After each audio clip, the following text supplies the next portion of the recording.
Hay una gramática en español que yo he renombrado la gramática de las madres. Si alguna vez has escuchado a una mamá latina o has visto en alguna telenovela, la forma en la que hablan es bastante común. Seguro las has escuchado decir: ven aquí, apaga eso, come toda tu comida, dime la verdad, no salgas, pásame eso, no te duermas.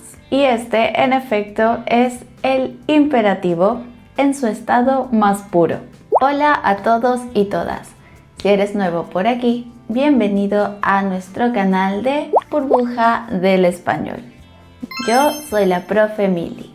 Y ya sabes que en este canal intento enseñarte el español de la vida real. El que usamos con nuestros amigos, con nuestra familia. El que te va a servir en el día a día. Y como dije en un inicio, hoy haremos un repaso del imperativo. Ya sabemos que lo utilizamos para pedir cosas, para animar, para advertir o invitar. Y también, claro, como las madres, para regañar un poquito. Como siempre, al final de este video tenemos una práctica para que pongas a prueba lo que has aprendido en esta pequeña clase. Así que si todos estamos listos, empecemos con el video. Primero lo primero, ¿qué es el imperativo? El imperativo es ese modo verbal que aparece cuando necesitas que algo se haga ya, ahora mismo, no mañana, no después, sino ya. Quizá por eso, por ese nivel de inmediatez, tiene mucha carga emocional también. Tiene urgencia, tiene ritmo, tiene intención. Es una de las gramáticas que más vive en la vida real. Si te pones a pensar un poco, nadie utiliza el imperativo de forma más natural que nuestras madres. Obviamente ellas no tienen un libro de español o de gramática para saber cómo utilizar estas expresiones. Simplemente las dicen. Y lo dicen con una autoridad y una precisión que solo te lo puede dar la experiencia de vida. Cuando una mamá te dice, ven aquí, no es solo una orden, también puede ser un puente emocional. Cuando te dice, apaga eso, no solo te está ordenando, también te está cuidando. Lo mismo cuando te dice, ten cuidado. No está pensando en si gramaticalmente está correcto, simplemente quiere ser protectora. Y tú quizás también lo has hecho, de repente sin darte cuenta, cuando dices pasa o escucha, dime. Aquí tampoco estás pensando mucho, no estamos utilizando frases sofisticadas, estás invitando a la otra persona a participar, a entrar en este momento contigo. También existe la parte negativa, cuando dices no te vayas o no lo hagas. Se puede sentir claramente cómo el idioma cambia un poco de tono. Ya no solo suena a una acción, sino también podemos sentir la emoción en la expresión. Algo interesante del imperativo es que vive en el diálogo. No puede existir si no hay otra persona, si no hay alguien más. Solo aparece cuando dos personas están interactuando. Por eso también es una gramática muy humana. En español, este modo verbal no es algo rígido. Se mueve con tu intención, con tu voz y con tu tono del momento. Cómo lo dices en ese momento. Puede sonar suave, cariñoso, urgente también, directo, depende de cómo lo digas. Por eso hay que intentar de aprender el imperativo no solo memorizando, sino también ponerle la energía que se utiliza al decir estas expresiones. Este es el modo de las mamás, de los amigos que se dan consejos o parejas que se cuidan entre ellos, de las personas que te piden o te invitan a un lugar. De cierta forma, puede ser el modo más vivo del español. Ahora, ¿cómo podemos utilizar el imperativo en la vida real?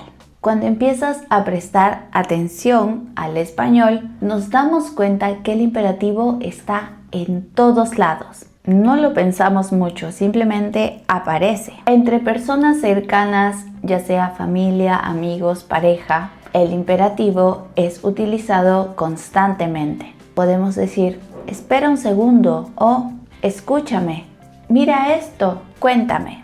Y no necesariamente tenemos que hacerlo de una forma mandona, como dando un orden. Simplemente también es una puerta a una interacción con un otro.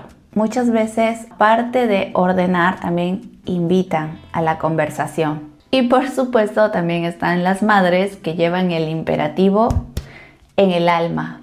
Ellas no necesariamente tienen que levantar la voz al momento de darnos una orden. Saben exactamente cómo modular el tono para que la otra persona sepa si es algo urgente o no. Una mamá hispanohablante te puede decir siéntate, y ese siéntate puede tener 10 significados diferentes, dependiendo del tono. Y esa capacidad de poder transmitir una emoción en un modo verbal es algo que hace bastante único y especial a este idioma. Lo mismo sucede cuando utilizamos la parte negativa de este modo. Suena un tono diferente cuando decimos, por ejemplo, hazlo, o la parte negativa, no lo hagas. Es como si el idioma entendiera que al utilizar el negativo no solo estamos prohibiendo algo, sino también de cierta forma cuidando. No te vayas, no abras eso, no camines tan rápido. Cuando empiezas a reconocer estos diferentes matices en los tonos, el imperativo ya no es algo que tienes que recordar o memorizar.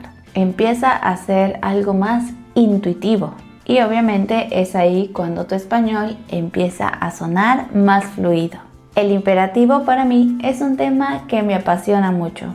Probablemente una de mis gramáticas favoritas. Pero si quieres seguir practicando tu español, te tengo una recomendación. En nuestra página web burbujadelespañol.com también puedes encontrar clases online personalizadas con nuestro staff de profesores. Porque estudiar el español no significa también poder hablarlo. Y por qué no practicarlo con un hablante nativo. Así podrás practicar no solo conversación, sino también mejorar tu pronunciación, tu fluidez, hacer preguntas, escuchar respuestas y mejorar diferentes aspectos de este idioma. Lo mejor lo puedes hacer desde la comodidad de tu casa o en donde estés. Ya sabes, si te interesa tomar una clase con un profe hispanohablante, te esperamos en nuestras clases online de Burbuja del Español. Así que visita nuestra página web burbujadelespañol.com para este y otros beneficios. Ahora sí, continuamos con el video. Ahora sí, veamos cómo cambian los verbos cuando los utilizamos en el modo imperativo. Ya hemos visto que hay verbos que históricamente se han modificado, ya sea por pura comodidad de nuestra boca o simplemente para facilitar un poco al momento de hablar. Estas modificaciones son tan comunes que no las podemos ignorar. Tenemos casos como haz, ven, pon, ve o sé. Todas estas, aunque parezcan un sinsentido, son conjugaciones del imperativo. Son formas tan cortas y tan breves que la lengua las ha adoptado muy fácilmente. Y aquí quiero mencionar otra vez que no necesitas memorizarlos todos. Si escuchas suficiente español en tu día a día, si tratas de sumergirte en conversaciones reales o si observas ¿qué verbos usa la gente cuando tiene una conversación? Esos verbos se irán instalando solos en tu mente. Es básicamente como cuando aprendes alguna canción. La repites tantas veces que ya la letra va quedando sola. Ahora, ¿qué sucede cuando queremos decir que no?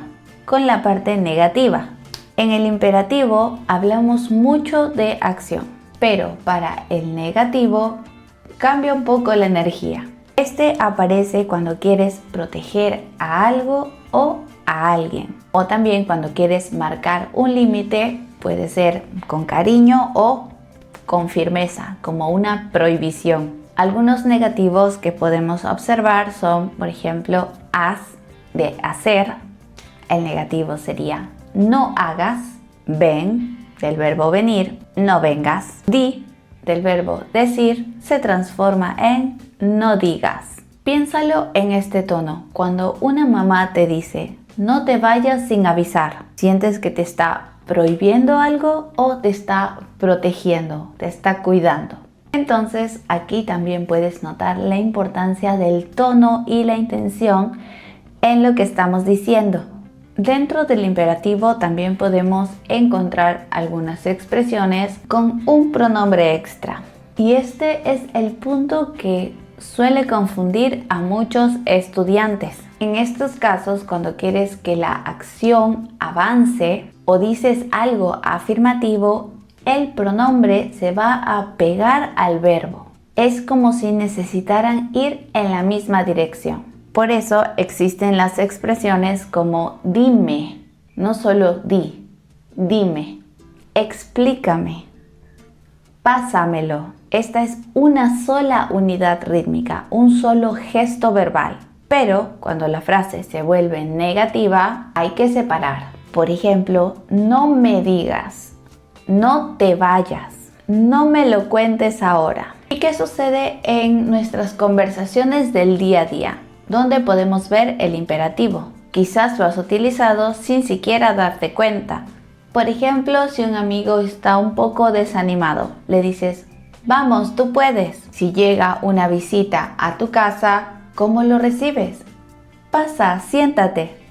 Aquí también hay imperativo. Si alguien que quieres mucho se va de viaje, automáticamente dices, cuídate mucho. O también uno bastante usado cuando sales con amigos y cada uno va a su casa, avísame cuando llegues. Cada una de estas expresiones tiene un imperativo escondido que no suena como una orden, sino como parte de un vínculo. El español utiliza el imperativo justamente para crear esta cercanía, para animar, para advertir, para invitar. Y cuando lo entiendes de esa forma, ya no lo ves tanto como algo gramatical, sino más como parte del comportamiento humano, ¿cierto? Ahora sí, después de todo lo que hemos aprendido en esta clase, toca practicar. Te voy a plantear diferentes situaciones y me vas a decir qué imperativo podrías usar. Veamos el primero. En este caso, quieres pedir ayuda. ¿Cuál sería el imperativo que usarías? Te doy 3 segundos.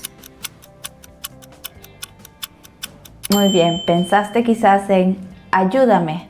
Si es así, es correcto. ¿Qué pasa si tu hijo quiere salir a la calle y hace mucho frío y no quiere llevar un abrigo? ¿Qué le dirías? Una opción puede ser, no salgas sin chaqueta. Estás comiendo en un restaurante con más personas y a tu comida le falta un poco de sal. Está algo lejos. ¿Qué dirías para pedírselo a alguien? Si en este caso queremos utilizar un imperativo, decimos, pásame la sal, por favor. ¿Cuántos de estos ejercicios pudiste resolver?